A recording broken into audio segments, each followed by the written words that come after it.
Welcome to the Art of Procurement podcast with your host, Philip Eidson. Here, thought leaders share the trends, strategies, and tactics that you can use to elevate the role of procurement and your career. Hi there, and welcome to the Art of Procurement Friday show. So it's been a really exciting start to the year on the show, and I really can't wait to share with you a number of the episodes that I have either scheduled or that are in post-production. But before I go into the show today, there is just a couple of things I want to share. So first of all, I want to let you know that I recently published a new report. It's called the 21 Tips to Help Secure Your Dream Procurement Job. So the report is really a summary of the tips and the tricks that cover the entire job search process, really. It's compiled from Art of Procurement interviews that I've had with thought leaders in the space. If you want to get a copy of the report, then just go to artofprocurement.com/21tips. The second one I wanted to talk about today is that, as you can probably imagine, a lot of time gets invested in each Art of Procurement show, and in fact, it's really more than just me. I have a team behind the scenes that supports the production and the promotion and really putting together the show every week. So certainly just more than me behind the scenes. And to be open and honest, I'm really looking at ways that I can, help the show self-fund itself so that I'm able to dedicate more time to finding the quality content, less time on working on some of the technical details behind the scene, which, because I'm no expert, ends up taking me a lot of time. So if I can get other people to do that who know that, and that's what they do best, then I can focus a lot more of my efforts on really bringing some great content to the show. So if you do value the content that we produce here at Art of Procurement, I do have a way that you can help, and it actually doesn't cost you a penny. All you have to do is that whenever you shop at Amazon, just go to artofprocurement.com/Amazon. What that does is that link actually will take you straight to the Amazon homepage, and you get all the same prices as you always would. But Art of Procurement then gets a small thank you from Amazon just for sending you their way. So that's artofprocurement.com/Amazon just whenever you are ready to buy anything on Amazon. That would be truly appreciated because, as I say, that will help then invest in more resources to really support the production of the Art of Procurement show. Okay, there was one other last point, and this is a little bit more inside baseball, as I've learned to say here in the States. So when I set up the Art of Procurement, one of the fundamental tenets of the show was to have really great audio quality. And the best way to do that on a consistent basis is to record using Skype. Skype can also be, just if you don't get lucky with your internet connection, the sound is sometimes a little bit garbly. But I'd say on a consistent basis, Skype is far more effective than recording, just over a regular phone call, for example. Well, on Tuesday's show, I recorded it with Skype video rather than just Skype audio. The result is that the audio quality in Tuesday's show wasn't as consistent as I would have liked. I hope that you were still able to take a lot of actionable content from what the guest, and it was Bob Broadwell, the guest this week, shared. However, what I did want to say is that in future, I'm going to make sure that until I know that the audio quality is there using video Skype, I'm just going to stick with the audio Skype. I really just throw that in there because I wanted you to understand a little bit behind why the quality wasn't as consistent from an audio perspective on Tuesday than what you've come to expect from the Art of Procurement. Okay, so with all that being said, let's go straight into the show. And in today's show, what I'd like to do is to follow up on the conversation that we had a couple of weeks ago with Tim Jones, the head of strategic sourcing at Google. If you didn't hear the show, then I would highly recommend it. It's actually the fastest downloaded show that we've had so far on the Art of Procurement, and you can listen just by going to artofprocurement.com/Google. So if you recall, Tim talked about the journey that Google took to become a trusted advisor, and that the first step of that journey was really to try and take the administrative and transactional work out of the hands of the strategic members of his team so that they could focus solely on building stakeholder relationships. What I wanted to do today was to share how you can go about doing that at your company. So as a little background, this is actually something, I've been doing this kind of work for almost 10 years now, which is kind of scary when I look back and think about it.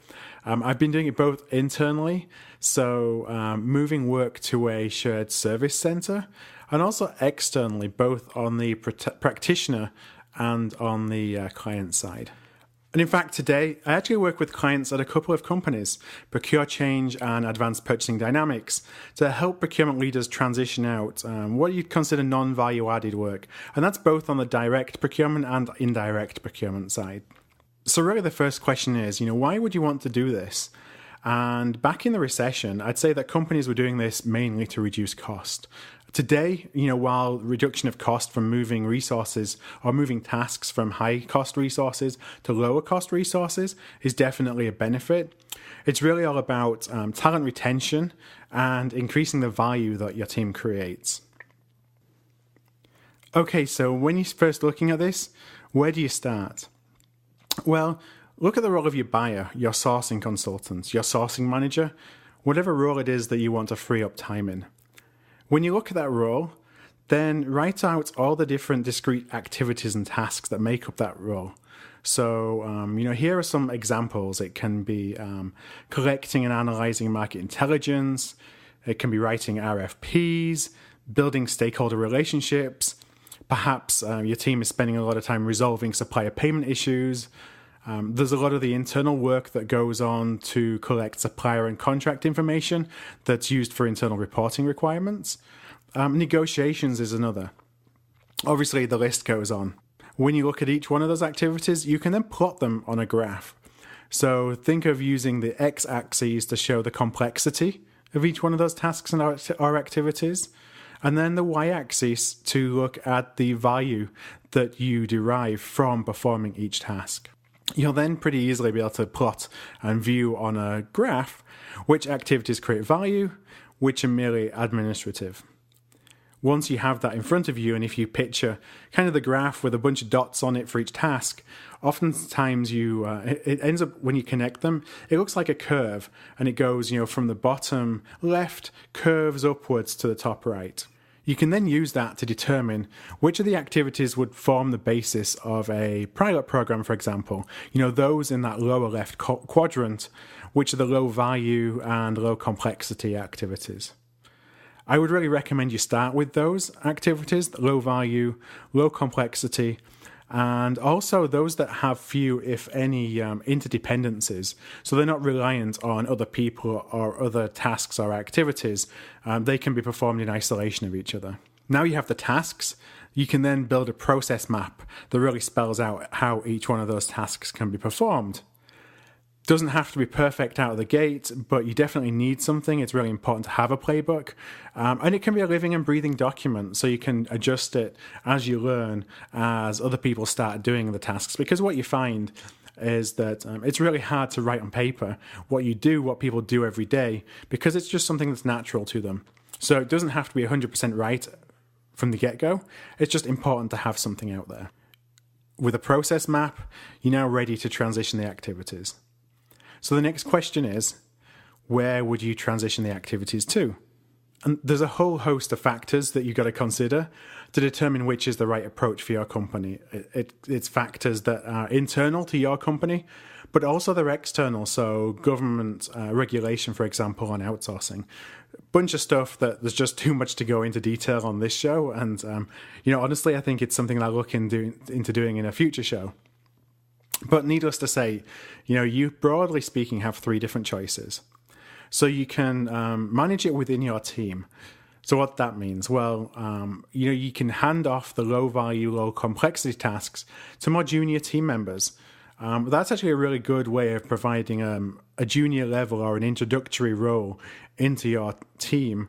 Perhaps colleagues who have just graduated from college, they're in purchasing or procurement for the first time. It's a good introduction to the profession, and also provides a great first step on a ladder of progression within your organization. The second option is to build or lever a shared service center. This is really only an option if you have scale. You can do a shared service center. It can be onshore or it can be an offshore model, depending on how much, whether you're looking at this as a true cost saving or whether you're still wanting a team that's close to you. So as an example, just under 10 years ago, I actually helped lead the transition of activities like this to an internal but an offshore shared service center that my company had set up in India. In the course of doing this, I actually ended up living in India for a year to facilitate the transition. It's a really great option if you have scale, as I mentioned. An example, when I did it internally, we were a manufacturing company of about $15 billion in revenue. So we had the scale to build a team of over 100 procurement professionals in our offshore shared service center to perform these tasks and activities. The third option is to outsource the tasks. And again, this can be an onshore model or it can be an offshore model. There's now a bunch of specialist companies out there who already have teams ready and able and raring to go. So it's a good choice if you don't have the scale to build an internal shared service team, or just strategically it may be something that you don't want to do. And that was the case, for example, in Google. Now you have your partner on board, you've decided whether you're going to go an internal or external model. I always recommend to clients that you start small. So select a small number of low complexity, low value tasks and just use that as a pilot program. Only really when the model's proven should you then consider transitioning more. The great thing with this model is you can transition then from it being low value, low complexity administrative tasks. Teams can take a lot more value-added work, a lot of data mining, market intelligence, analytics. All that is possible, but start small, get comfortable, transition tasks over time, rather than just go out there from day one and try and do some of the more complex tasks, because that's really going to fail, or at least it's got a real high probability of failing. At this point, things are going well, you've transitioned tasks, you can then use that map and the tasks that you plotted as the guide to start figuring out what you should start transitioning more. What's wave 2 look like, what's wave 3 look like, wave 4, etc., etc. The other thing I recommend is that you should really designate an owner internally who is responsible for a program such as this. It's really important that you have a point person. It's only going to succeed with strong change management. You need advocates within your own team, and you really need a consistent governance program. And that's true whether it's internal or external. Obviously, it becomes a little bit more important when you're dealing externally because there's contractual issues at stake. But strong change, strong governance, strong program management are key, whether it's internal or external. One of the mistakes that companies will often do in a program like this is putting in place somebody who maybe a strong purchasing or procurement person, but doesn't have the ability necessarily to manage a program that can be fairly complex. So a lot of thought really does have to go into who that point person is going to be. Right now, the biggest benefit of this kind of program is actually concerning talent retention. And I mentioned earlier the three: talent, increasing value, and cutting cost. But talent is really a problem right now in procurement. We've discussed in a few shows ago the state of the procurement job market and how it really is on the side of the candidate and the employee. So as a result, more companies are getting really serious about talent retention. Now, studies are showing that high-performing employees are really leaving their companies not necessarily because of salary, but because of their work environment. That's where a program like this is really key right now, because it allows companies to take that non-desirable work off the plates of the high performers and the well-paid strategic employees, so that they can do work that they enjoy.